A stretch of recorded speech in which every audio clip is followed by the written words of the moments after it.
I didn't know the impact of how much sensation I had back until my husband and I returned home, and our kids, ran up to greet us at the door, and they kissed me on my cheek, and I could feel it. And that was pretty surreal. I was diagnosed with MS when I was 18 years old, and I flew as a flight attendant. I was very active in the sport of rodeo. It really didn't affect my life until it decided to rear its ugly MS monster, and I started to get progressively worse. We initially, heard about the CCSVI and the possible treatment for MS November 21st, 2009, like everyone else did in Canada on the W5 episode. And I just really jumped on and started doing my research. But every day since then, I was progressively getting worse. It was to the point that I was in bed probably about 16 hours a day, and I was fitted for a wheelchair. That was the catalyst for me that, you know what, we knew that we had nothing to lose and everything to gain by trying this, because I knew what the alternative was. You know what, I actually had a few results right on the OR table. I didn't think I had a problem with my vision, but apparently I did, because when they unblocked one vein, it's like I could see through HD TV eyeballs.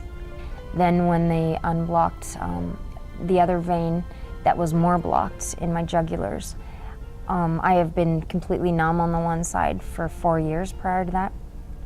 And I didn't get feeling total sensation back, but I could feel the blood flowing on that side. I could, and I had improvements that lasted about 3.5 months. And then I started to notice some symptoms come back that I had relief from.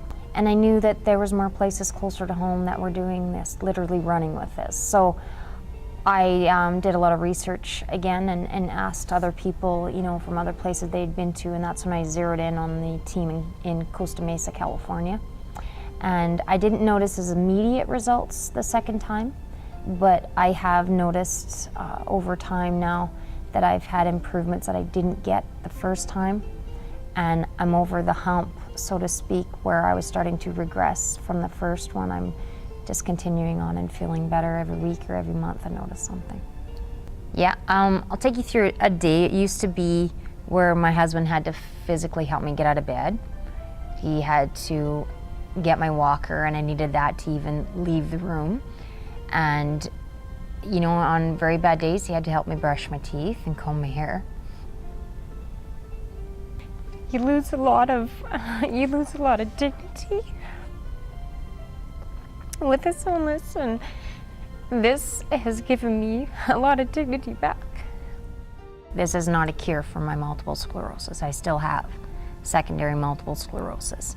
Right now, this has been, since I've had the procedure done, I'm on no medication and no drugs, and that's the first time in my life I haven't been on anything for my multiple sclerosis. So who knows how long that'll last, but I'm at least enjoying it for the break for my body, that is.